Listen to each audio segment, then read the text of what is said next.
Matthew Steans, welcome to the Jack Revell Show. It's a pleasure to have you on today. I haven't seen you or spoken to you for quite a while, but it feels like yesterday. Yeah, it does. Well, yeah, thanks very much for having me. I think the last time I saw you was on a bus somewhere in Brixton. Not a bad place to be found. Not a bad place to be found. So we're kicking off today's show talking about you and your journey, kind of the business and the movement that you're trying to make, which we'll get into later. But what I want to do is just kind of highlight kind of the I'd say the topic of today's conversation, which is around mental health. And I'd like to know from you what mental health is and means to you. Very good question to start with. So for me, mental health is it's about the mind and having healthy well-being. I guess now I'm kind of just thinking on the spot, blabbering, but mental health should be thought about as physical health.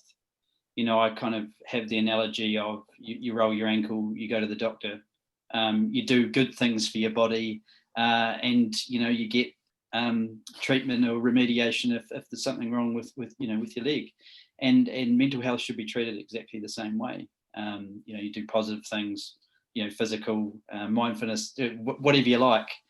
Manage your stress levels, all those kind of things, and then if you're having low mood, if there's anything to be dealt with, you deal with it in the same way. And so I'm going to just speak quite generally here, but I think there's some people who might be listening that know exactly what mental health is or know exactly what mental health means to them.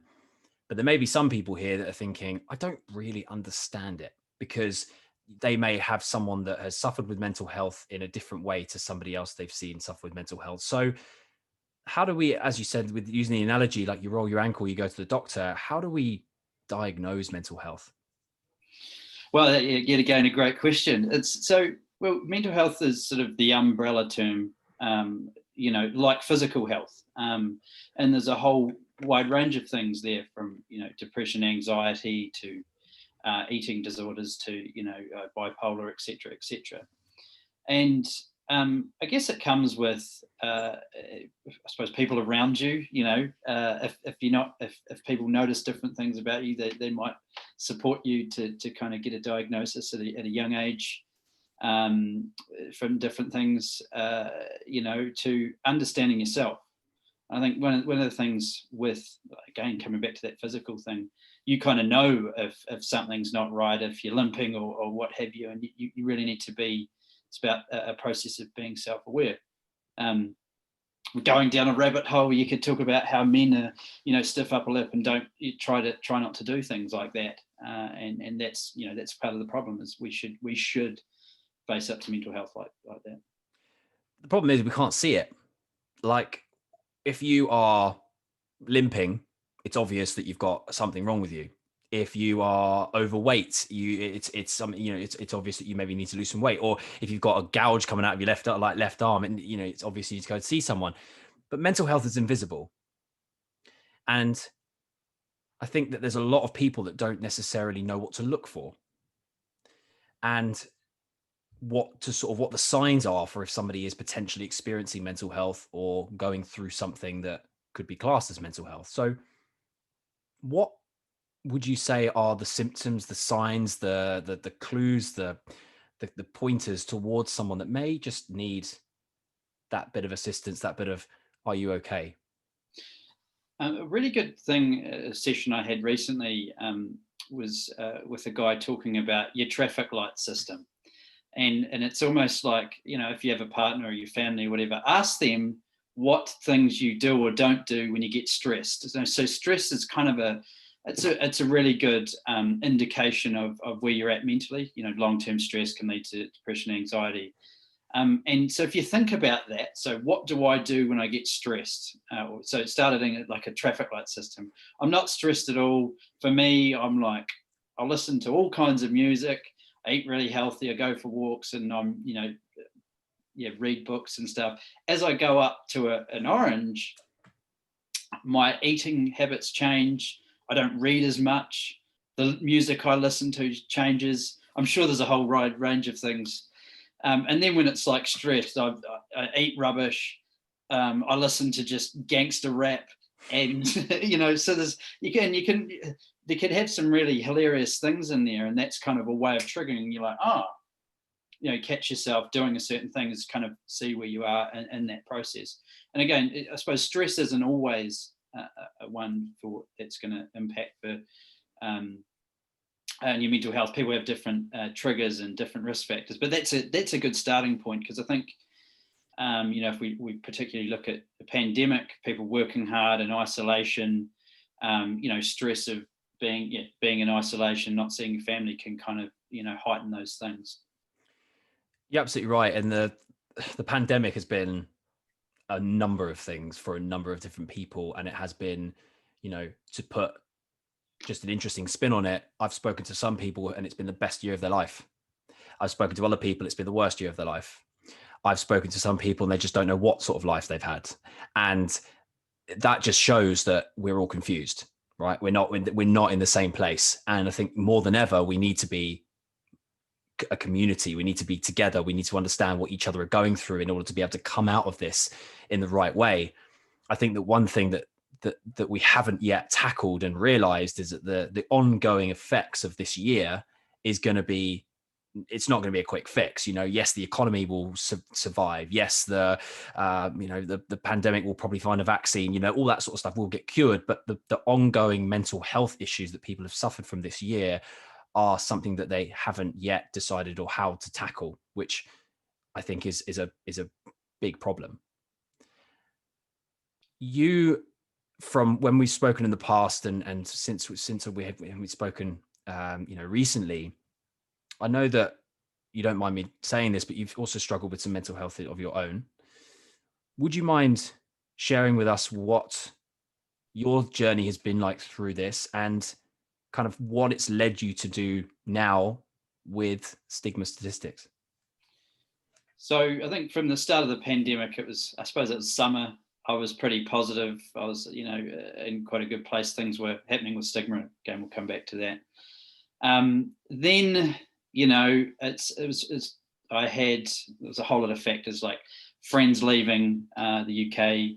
I had a breakup. I moved house. I still have my day job, which we don't need to talk about that, but not feeling like I was winning. In fact, feeling like a failure. And you combine all these things with, me being a real extrovert and not, being kept in the walls, being kept inside and not getting that physical connection that I'm used to. So for me, I've had I suppose a long mental health journey. I kind of know what it looks like. I'd like to think that I do all the right things to pick up my triggers, but sometimes when you're really busy, it just comes and grabs, bites you in the ass. And so I did have a bit of a, quite a low mood, and it actually started to manifest itself in physical form of, stomach issues and things like that. So for me, I started seeing a psychologist again. I kind of, it's the first thing I do, put my hand up and reach out there, and just, I actually started to declutter my life. So when you have a full day job, you're trying to do this amazing, social venture to save lives, but also have a social life and do all these other things. You really need to kind of declutter and get yourself into a good space. So, looking this year, the things that I used to do for enjoyment, travel, going to gigs, going to comedy, hanging out with my friends. And I kind of had to have this thing of like, okay, what do I do anymore? And things like really I don't want to say rediscovering myself, but redefining what good looks like. And so things for me was like one walk a day with 10 minutes of headspace, getting back into cooking. And it's, when you feel like a failure, the best thing you can do is kind of try and create something. People talk about, being, find your child, go and paint something, make some Lego. But so I went in between lockdowns, I did a bao making course, bao buns, which actually bao. So yeah, that was a great course. I haven't been able to replicate it at home. So, but it's, it's things like that. Creating a meal helps you feel good. And, whilst we're, not in the same place, and I've got friends and family back home, you can still kind of be connected and chat online and do those things, but it's trying to get those small connections, saying hi to people in your building and that kind of thing. I think all this does, and my journey with mental health is about being really self-aware, having that traffic light, and then sort of knowing what you need to do to readjust. The self-discovery thing, I find I love that, because talking from a personal point of view, discovering who you are is probably one of the greatest things you can ever do, because you will understand what it is that makes you tick, what it is that makes you, it turns you off. It's all those things that when you recognize them, you can then adjust them accordingly to depending on the situation and the environment. So, this lockdown, this pandemic, this whole year has been crazy, because it's forced us to really stop doing what we were doing before, pause, and almost like slow down to the point where we kind of look at what we really have and what we really want to have. And there's people I know that, as I'm sure you do, have moved home or gone back to wherever they've traveled from, or quit their jobs or started new businesses, or maybe gone completely the other way and gone reclusive and don't want to speak to anyone, and have used this time to do some like inner work. But ultimately, again, coming back to what I said before, you can't sort of just transition straight into normal society from that. Like, what happens if tomorrow everything goes back to normal? There's going to be a lot of people that will go, sweet, like nothing's changed. They'll just go back to doing their thing. But there's going to be a lot of people who are going to struggle with the transition. And those people, I think, are the ones that we really need to focus on, and the ones that we really need to sort of reach out to and let them know that we are, here to help. And there are places that you can go and people you can talk to get them through that. Stigma Statistics, I've known about it for about a year or so now, since meeting you. Where are you at with Stigma at the moment? What is Stigma doing? And if you wouldn't explain kind of to everyone listening what the great work you're doing is, and kind of how it came about. Yeah, well, so I think there's probably, I just want to touch on your one point about what we do when we come out of a pandemic. We need to do exactly what we did going in. Be connected with people, adjust the working world, and everyone needs to be a lot more open and honest, and we need to create those empathetic spaces. And that's really key, because that helped on the way in. Do the same thing on the way out, hopefully. In terms of Stigma, so let's start. Yeah, I think let's start at the beginning of the story. Let's do it. Roll back the clock. Let's do it. Yeah, right. And I had hair then. So this is all back to 2013. So one particular day, I was going through a period of depression. I think that was when I really realised what it was. Well, this particular day, I was working in a high-rise building in Auckland in New Zealand, and I witnessed someone jump off a car parking building opposite in what can only be assumed was a suicide. And so that was a real trigger for me to go and get myself sorted. And then when I went through the psychologist process, I came out of one of the sessions one day to find out that a friend of mine had also died by suicide. And that was all very, raw, and I think there'd been a lot of feelings there that maybe I'd been battling with for a while. And so that kind of, that was the start of the crusade to do something about it.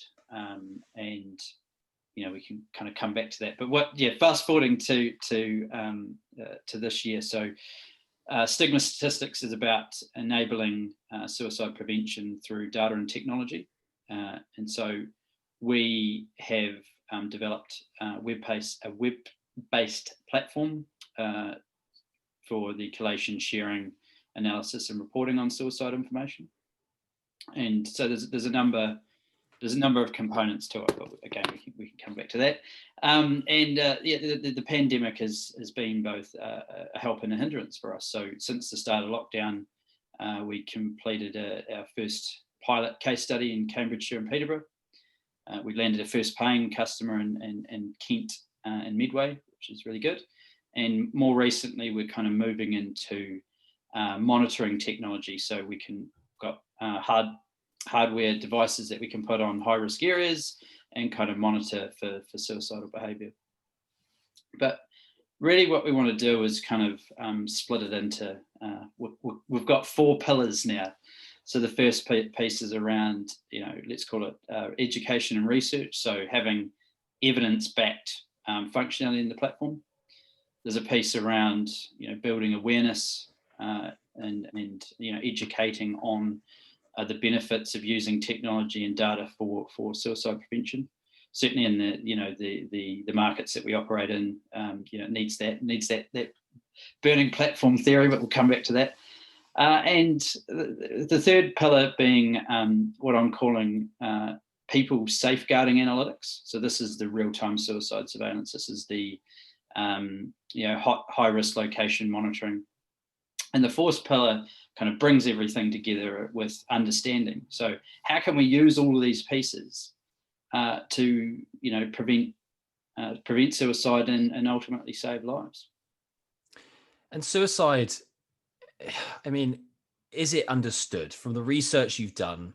And, I think a lot of people would probably think of it as just suicide. Somebody has just, committed suicide and they don't know the reasons behind it. It's just they've taken their own life. But in the research you've done and the work that you've done to this point, what do you find is the biggest impact of suicide, not just on the immediate person and family, but everything else that kind of comes with it? So there's probably a couple of points there. I'll start with saying that, a lot of the research is kind of lacking data, rich data sources to do the proper analysis. But there's the sort of risk factors that they go on, and a lot of them are really around loss. Loss of relationship breakdown, loss of a loved one, financial loss, those kind of things. And then there's, isolation, which, is funny enough, pandemic type stuff. In terms of the impact of suicide, well, we know that it impacts approximately 135 people. I can keep going with the stats. That 10% of suicides are by those who are bereaved by suicide. So there's some real indicators. And the other thing is that I forget the number. I always forget the number. I think it's 72% of suicides are not known to mental health services. So there's some really big impacts there of, we thought that person was all right. And the other side of the coin is we know that people are struggling and we know who they are. Let's get those people some help. So then how do we fix that number? Because 72% is a big chunk of people that they don't know about. So one of the statistics I heard recently, and I haven't backed this up, but I still think it's really interesting, is the fact of the journey between males and females when it comes to suicide. A male will decide within 4 hours that he's going to do it and act. So there's not a lot of there's not much chance to intervene. That's why our monitoring technology might help. But anyway, then a female can be 4 years. Wow. 4 hours versus 4 years. I think that's maybe that we're impulsive individuals, and also that we are quite physical is not the right word, but we'll jump off a bridge. We're very we'll go and do things in a lot more. I'm not very articulate today, but yeah. And so the stigma statistics, the aim of your mission is to not only bring awareness to the fact that suicide is real and suicide is happening and suicide is not, documented and we're not aware of it as much as we should be. But then what is your aim in the long term? What would you like to see happen? Well, the ultimate goal is to reduce suicide rates, but we would like to become a global mental health organisation that runs responsive services on the back of our data. And so, go on. No, you carry on. I was going to ask you what are the challenges that you're facing with this? Because are there other brands, companies, organizations, charities doing the same sort of thing? Or is this something that is a new sector that is actually just being highlighted now? So we're not the only company doing the real-time suicide surveillance. There's out-of-the-box solution providers, and I mean, what we're trying to do is really link things up and turn the innovation dial right up. Where we sit is these activities are generally run by local authorities and local public health. It doesn't take a genius to work out that they're all really busy right now and will be, for the next wee while. So it's about finding the resources to help start these processes. And, they're also, these organisations are really risk averse. So you have to kind of show, get some case studies, show that it works and work with them. However, when we look at some of the monitoring technology that there isn't competition for, there's nothing that exists that for behavioural monitoring and enabling services to go and intervene. We can look to develop that with let's call it the corporate industry. So, for example, we know that in construction there's two suicides in construction in the UK every day, and there's a whole lot of social capital, there's a whole lot of actual economic benefit to them of saving it. Look at the rail too, there's 5% of suicides are on the rail. Agriculture, there's other industries depending on where you are. So we could work with them and as that would then in turn kind of lead that burning platform theory and get those corporates to kind of nudge the local authorities, etc., in that direction. The other thing here we're at we've got to deal with is general data protection. So perhaps I could probably talk about the process a bit. So under real-time suicide surveillance, I'll just speak generally because it depends on what region you're in, but it kind of starts with police attending a sudden death, filling out the details. They'll also get the next of kin's consent for bereavement support. And then that information is basically shared in a very secure way with local public health, mental health trusts, bereavement support, and any other kind of mental health related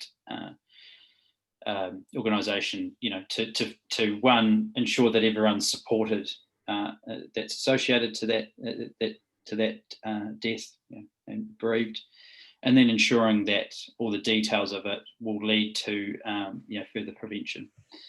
And so with data sharing, we're very early in the journey, and what's lacking, I think, for this and to stopping more people getting support is that one, government organisations don't share data between each other, but two, you can't share data for kind of safeguarding or public safety. And if you did that, if you could do that, if there was some kind of change, then you could do a lot more. And I think, if we take a look at track and trace, that's part of the reason why that hasn't worked, among other things, but we don't need to talk about that. If there was a bit of a, tweak for health reasons, then, we could do a lot more there. And I think we are looking to really push that envelope on a number of those things. And I'm sure there'll be many conversations to come on the back of it. So in order to be able to move forward with what you really want to do and make the difference that you can make, you have to have essentially laws changed and GDPR, I suppose, restrictions loosened in this specific area. GDPR is something that's quite recent in the grand scheme of things. If this was something that you were doing 10 years ago, would this be something that would be, would you be able to push it? Would it be able to move forward at a faster rate? Yeah, absolutely. I mean, I guess there's other countries that we want to work in and it wouldn't have the same considerations, but yet, with privacy concerns, if we think about, right, I'm, Joe average public have a lot of privacy concerns.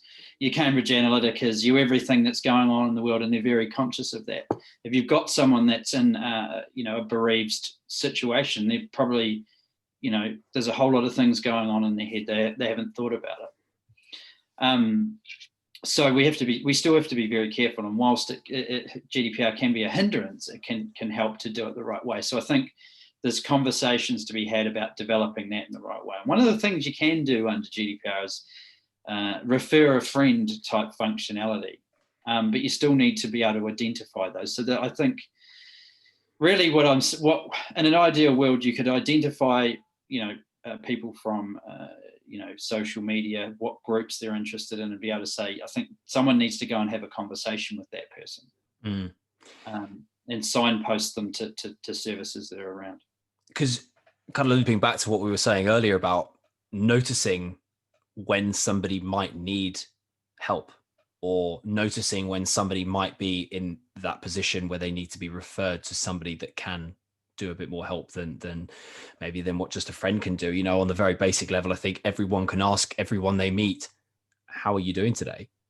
Not just in a blasé, hello mate, how are you kind of thing. It's a real, no, how are you?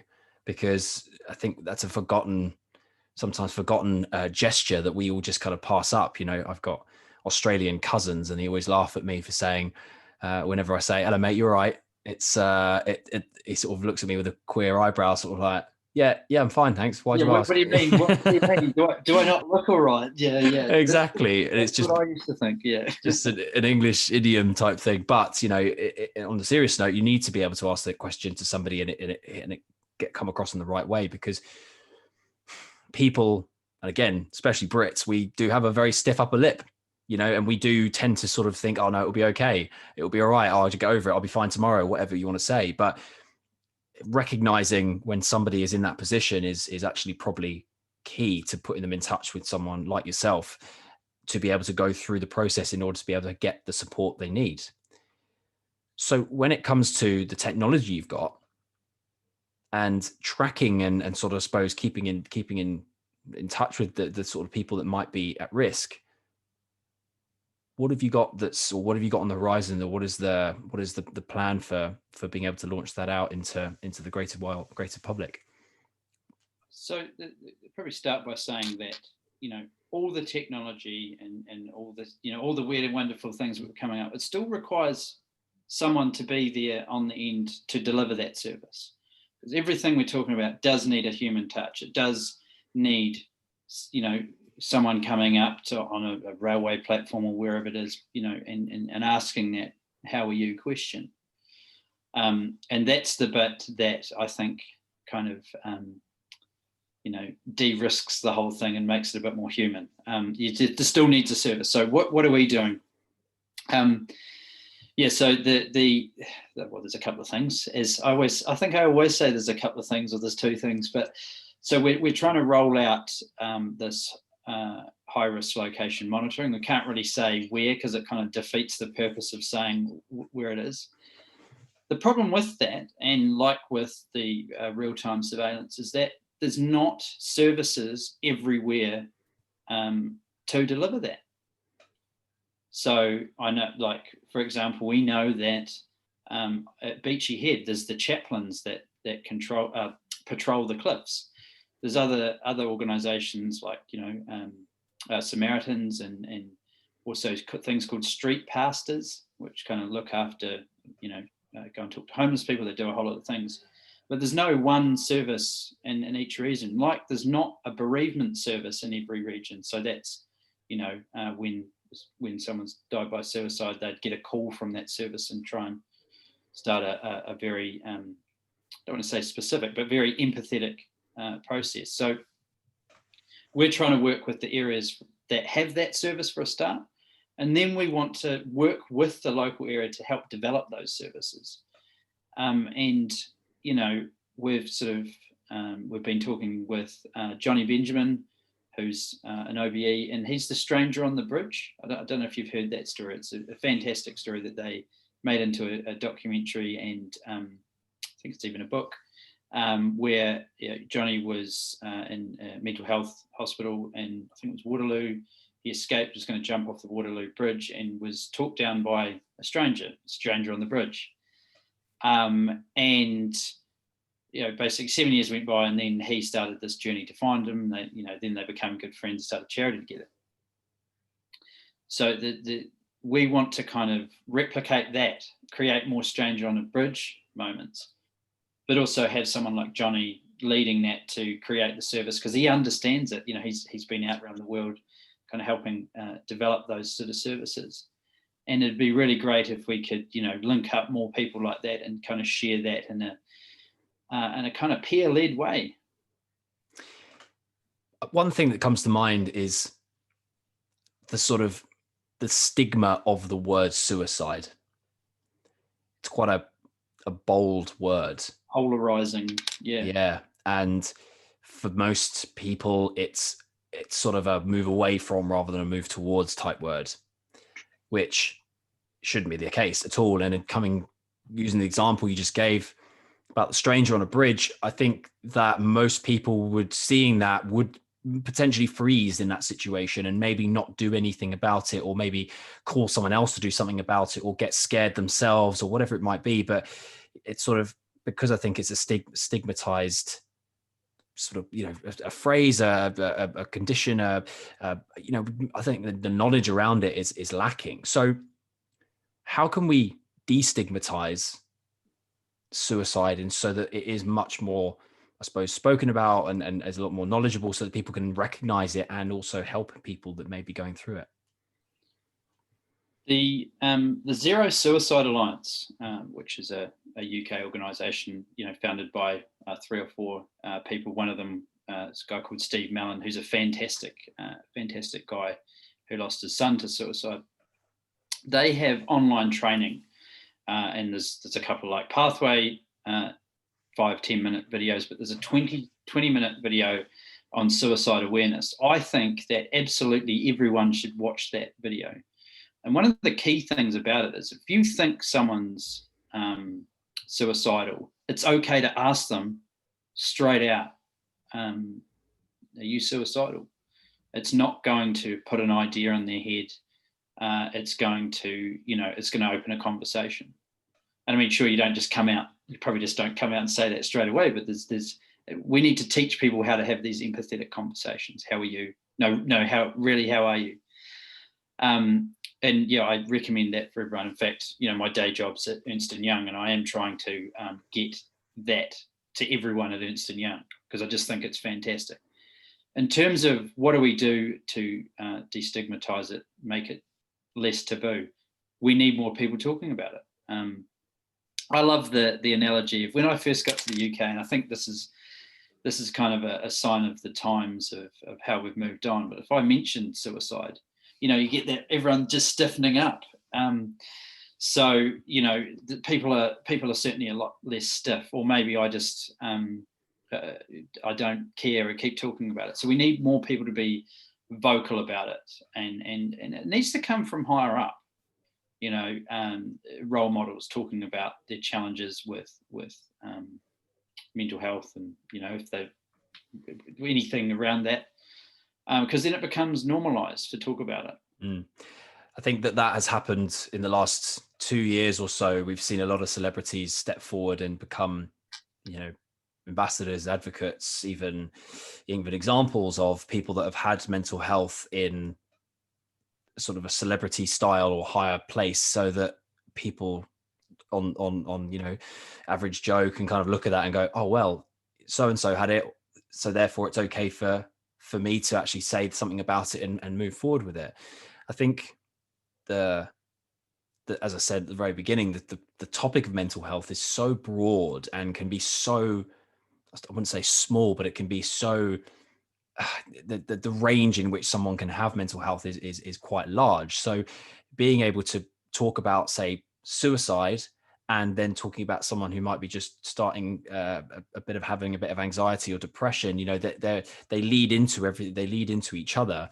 But it's again, it starts with that, asking that question. And I'm absolutely agree with you. That video, I would love to link it in the show notes below, because I think if people listening would like to watch it, I'd love to give them a link to watch it. So I'll get that from you at some stage and link that below. But the reason that you're doing this, the reason that you've got yourself to a point where you're talking about this openly and trying to make a difference, is it because you've seen it happen and you've gone through something that you've experienced it sort of firsthand in terms of personal friend, or is there a bigger reason why you're trying to get this to the wider population?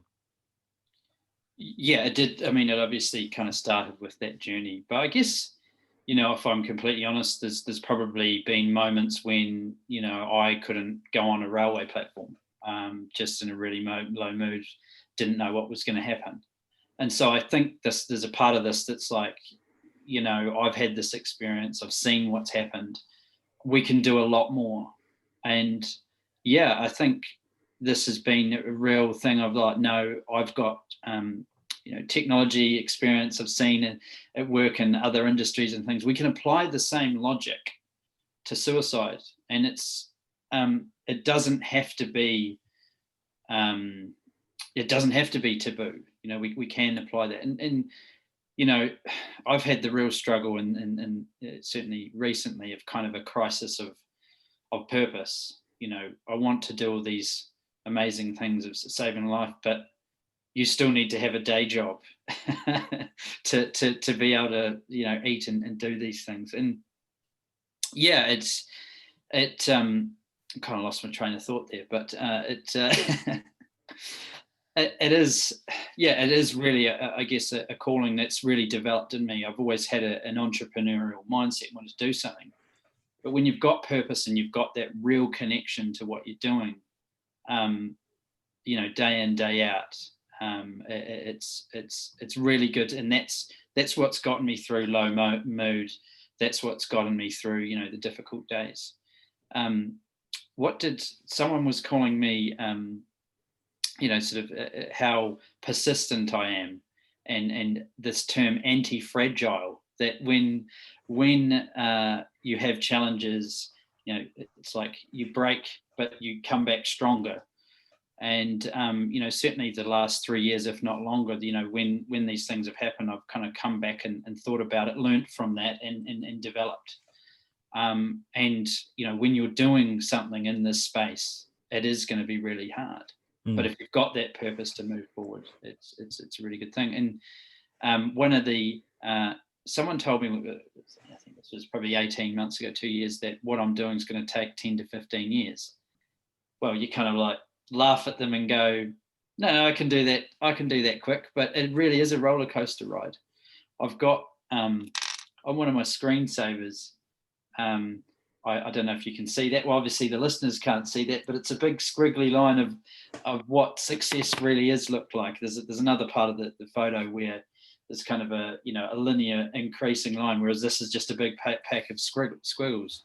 And you got to remember that. So having the purpose really does enable you to keep going and driving on that mission.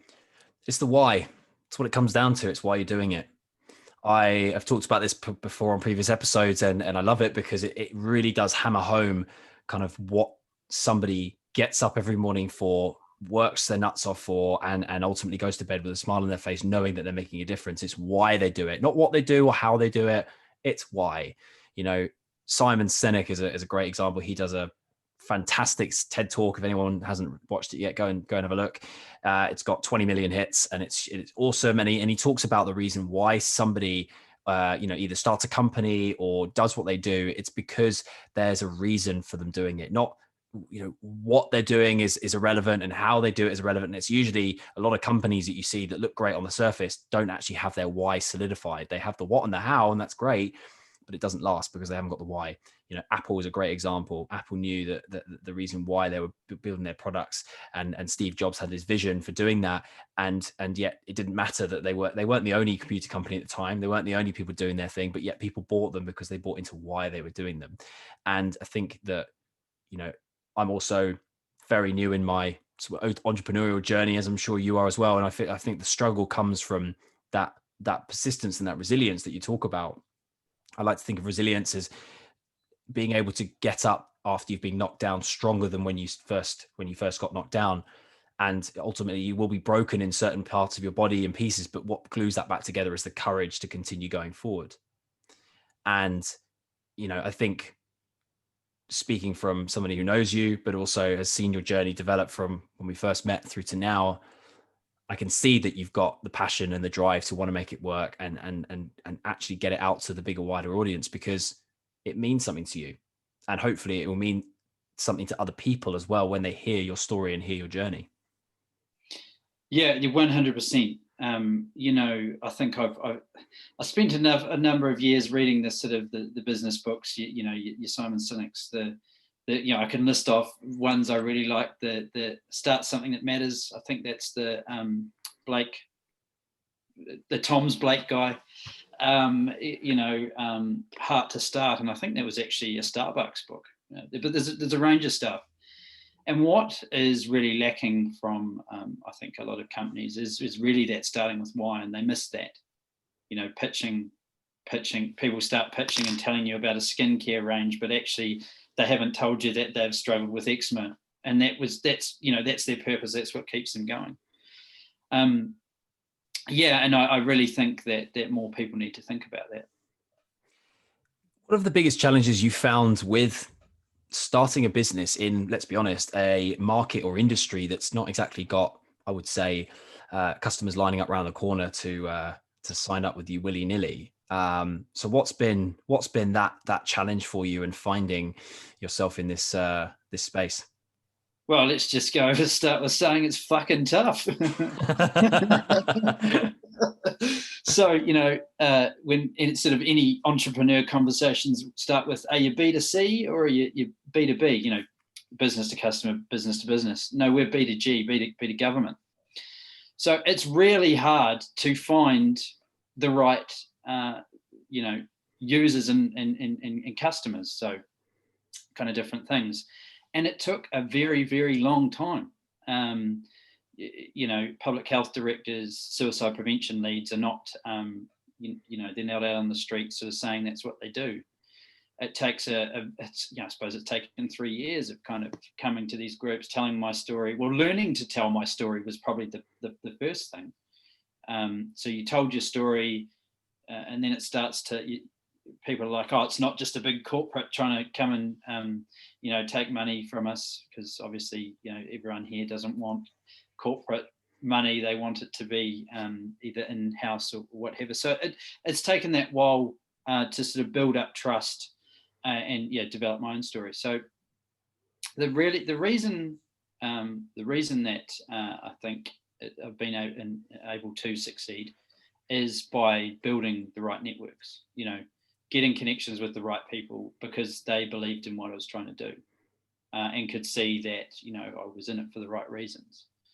So, and that those things just take time. You know, you can knock on doors for a while and you never go anywhere, but you meet someone and they introduce you and things happen. So really the hardest thing was, finding the right people in the right organizations to kind of talk about and, well, you know, sense check my hypothesis with them and come on the journey. And then from there, really, the hardest thing is around, you know, data sharing and information governance, because again, local authorities are really risk averse in this setting, and they also do not want to be the first mover. Again, being really risk averse, so it's taken that time to find people that or an organisation that will be the test case and develop with us, and then kind of builds up from there. So. Yeah, it's been really tough because there isn't loads of customers to do it, and there isn't loads of money to do it. This is very much, you know, we want it to be affordable so that money can be spent on, you know, tangible prevention actions as opposed to, you know, someone crunching numbers in a spreadsheet. And I suppose that question comes up in my head of the measurables, you know, the obviously the measurable of saving someone's life versus them committing suicide. But it's again, how do you know what price do you have to pay in order to be able to get to that point of saving someone's life? You know, is it, you mentioned affordable, is it something that somebody can, yeah, is it something that people can pick up and be sort of aware of and subscribe to and buy into, that's going to be something that they'll have for life? Or is it something that they kind of get involved in them when they think something's only happening imminently? What's the sort of, I suppose, the measurables there? So how we're measuring our impact is on the number of people that we enable support for through, identifying here's someone there. In terms of kind of, let's take cost benefit analysis from a local authority or public health. So if we start with, I think it was in 2009, there was some research done that the cost of suicide was 1.7 million per death. 70% of that's by indirect costs to close family and friends, 21% loss of productivity to the economy, and 9% direct costs. Well, that's probably up to sort of 2 million now. So there's some costs, right? The other thing is it's what I wish that I'd done before is really spent some time educating and trying to raise awareness on the tech and data, because I think we'd be further along now, rather than trying to sell, saying, why don't you want this? And understanding what the challenges are. And really what it comes down to is resource constraints. So one, can't afford anything, but two, don't have the time and don't are scared of anything new. And it doesn't have to be scary. It shouldn't be scary.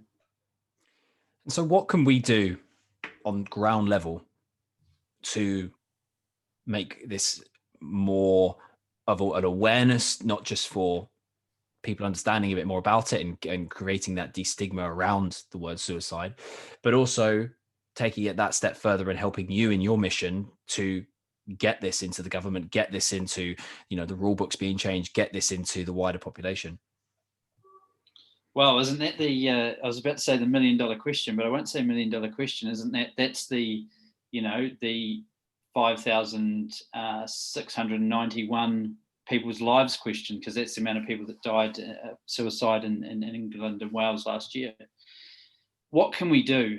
We need to, I think it's not applying pressure, but people that are in positions of power or influence over local authorities or public health, is to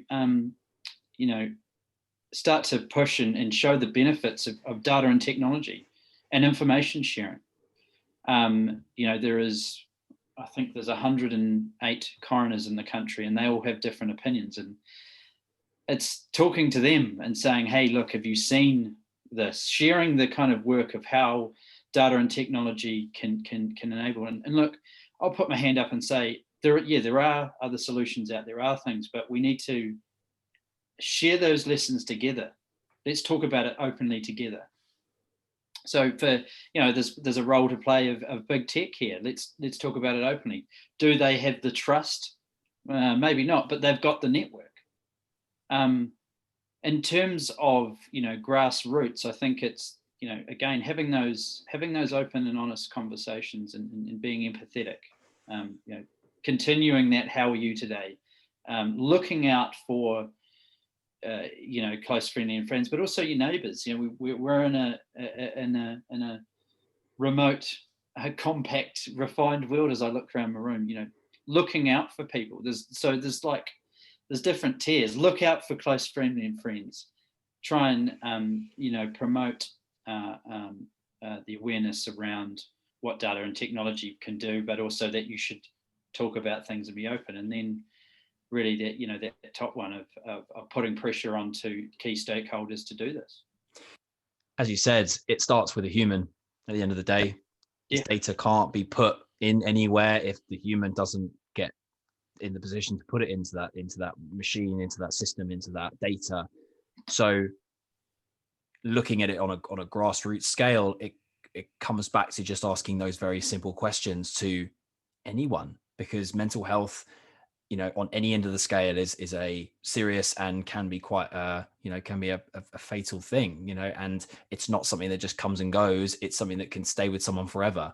And I think asking those questions around, how are you? Is everything okay with you today?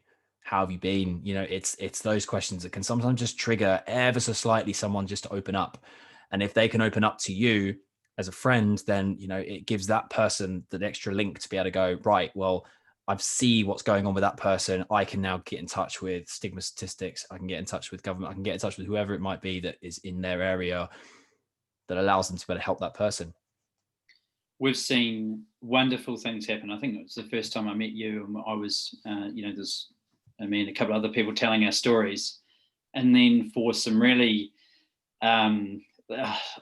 English people that were, didn't look like they were going to share. And after about, I felt it was like an hour of talking, then they opened up and told this amazing story of how, they recognised that one of their mates was a bit low, and one of them, he'd had a similar experience, and he'd never talked to anyone, and he recognised that in that person, and he went and had a conversation with them, and then that kind of opened up this whole process. And I just think that's such an amazing thing. And if we can, by talking openly and honest about this, create more of those types of moments. I agree. I do remember that conversation as well. It was beautiful when the three lads it's the one at the meeting we were at last year. Yeah. The three lads. Yeah, you're absolutely right. They just kind of was very much sussing out what was happening in the group, and then they just decided to share, and it was great. And it was very it was endearing, but also very like, wow, okay, that it happens in real life, and that's a prime example. So yeah, I agree. I think you just need to have the conversation. You just need to be open enough and actually be the brave one in a way, being the person who may not be going through that. It's thinking outside of what your I suppose your realm of feelings, going, well, I might be feeling okay today, but Tom, Dick and Harry over there might not be. So I'm going to just go and ask them how they're feeling. And, you can get quite matey about it. You can be a bit like jokey about it, but and you get that feeling, don't you? When something's not right with one of your mates, whether they've just, something's just happened, it's clear. So yeah, I think you're absolutely right. It's having those conversations and allowing them to open up to you in their own time, but so long as they know that you're there to do that. So one of the things is, I'm trying all the time to recreate that moment, because it was just fantastic, and we've had some success doing that. But you can't do it in every situation. You have to create that time. You're not going to stop someone you might stop someone on the bike, but you've got to kind of judge the situation, and creating that time. And maybe it is that you check back in with that person, create those other moments. Yeah. And just be open and honest. And I think I have to share the story, because I'm going to take it right back to growing up. My mum loves it when I tell the story. When we were growing up in New Zealand, our mum's sort of first take, I remember, of talking about mental health was, you don't want to hang yourself, because you get the biggest erection of your life, and no one else wants to see that. And that story's just stuck with me, and I love telling people that along, because that would have been what, let's say it was 20 years ago. But that's funny. But the message there is still, don't hang yourself. If that was, I can almost see it on the side of a bus, just driving through Oxford Street, to be fair, if you're going to destigmatize anything, it's one way to do it is with humor, and even though it is not a funny situation, you can create some humor out of it, and being able to say, you know what, this is a real thing, and we're either going to talk about it, or we're going to, it's going to be kept under the rug. So we're better talking about it in a way that makes everyone feel more comfortable than just ignoring it completely. We'll start with the humor, but then also the kind of needs to be, it can't be one of those things that then starts a banter. There's a fine line, coming back to that empathetic space. But the humor is a great way to at least start the conversation. Absolutely. Sounds like your mum needs to come on and be your CEO of marketing. Yeah, I don't know about that, but yeah, maybe things might get a bit too outrageous. Oh dear. Matthew, if people would like to find out more about Stigma Statistics, more about you, your journey, and anything else that we've spoken about today, where is the best place to find you? So our website, stigmastats.co.uk, because stats is easier to say than statistics when you're Matthew Steans and you're here to talk about suicide. LinkedIn, Twitter, but I'm equally happy for people to email me and talk about whatever, really. Perfect. I will link everything that you've just mentioned, your links to your personal website, and if your email, if you're happy to give it over as well, in the show notes below. Matthew, this has been amazing. I have thoroughly enjoyed talking to you about this. I thoroughly enjoyed catching up with you, and I am glad to see that you are happy and well in the times we're living in at the moment. And I look forward to seeing where this goes, where you go, what this journey where this journey takes you, because I believe that you've got the passion and you've got your why very much solidified in your mind. And even from the day I met you, it was clear that you had a mission and you were trying to make this mission a reality. So for me, I say keep going, keep doing what you're doing, because you're making a difference. Well, thanks very much, and thanks for allowing me to share the story. It's always really like talking to you, because you're a positive guy and a really supportive guy. I think there needs to be more people like you around. So yeah, thanks to you. Thank you very much. I appreciate that. But look, it's been a pleasure, and I will look forward to seeing you in the future. Maybe we can get you on for another show, not too distant future. But yeah, I'm sure everyone that listens to this episode is going to be getting in touch with you to have a chat a bit more in depth about what we've spoken about. But I'll speak to you very soon. Cool. Thank you.